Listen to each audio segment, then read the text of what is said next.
एक बेहद अहम और बड़ी खबर इस वक्त आ रही है बिहार के अररिया से, जहां रानीगंज थाना इलाके में अखबार के पत्रकार की गोली मारकर हत्या कर दी गई है। पत्रकार को उसके घर के बाहर गोली मारी गई है। बताया जा रहा है कि आरोपियों ने पत्रकार को पहले घर से बाहर बुलाया और फिर उसे गोली मार दी। पुलिस इस पूरे मामले में अब आगे की कार्रवाई कर रही है। लेकिन बिहार से आ रही इस वक्त की यह बेहद अहम और बड़ी खबर, बिहार के अररिया में एक पत्रकार की गोली मारकर हत्या कर दी गई है। पुलिस अब इस पूरे मामले में आगे की कार्रवाई कर रही है। लेकिन बताया यह जा रहा है कि पहले बदमाशों ने पत्रकार को घर से बाहर बुलाया और फिर घर के बाहर ही गोली मारकर पत्रकार की हत्या कर दी है। इस पूरे मामले में परिजनों का और आसपास के इलाकों के लोगों का भी गुस्सा देखने को मिल रहा है।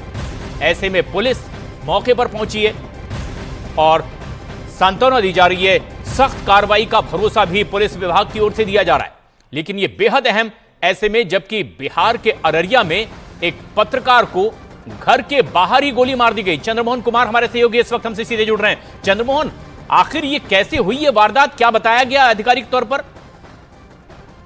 देखिए, रामनगर के रानीगंज थाने के प्रेम नगर में ये पूरा परिवार रहता है, पत्रकार का, विमल कुमार का। और इसी जब वो घर में सुबह में लोग सो रहा था तभी 4 की संख्या में लोग अपराधी वहां पर पहुंचे हैं और दरवाजा खटखटाकर उनको बाहर बुलाया गया है, जिसके बाद उनके ऊपर फायरिंग की गई है। फायरिंग में घटनास्थल पर ही उनकी मौत हो गई है। पुलिस साफ तौर पर यह कह रही है कि पूरे मामले की जांच चल रही है और जांच के बाद जो भी इसमें पकड़े जाएंगे उनके खिलाफ सख्त से सख्त कार्रवाई होगी। लेकिन जिस तरह से एक पत्रकार को बुलाकर और घर के दरवाजे पर गोली मारकर हत्या की गई है, ये सीधे तौर पर कानून व्यवस्था को लेकर बिहार में क्या चल रहा है, इसको लेकर सवाल खड़ा हो रहा है कि आखिर जब पत्रकार सुरक्षित नहीं है तो अन्य लोगों की क्या स्थिति होती होगी।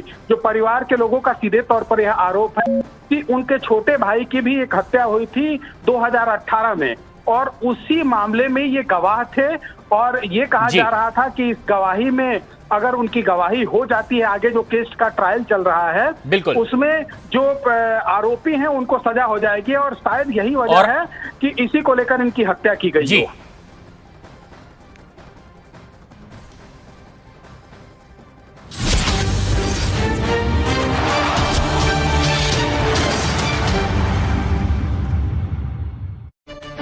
जा सकती है।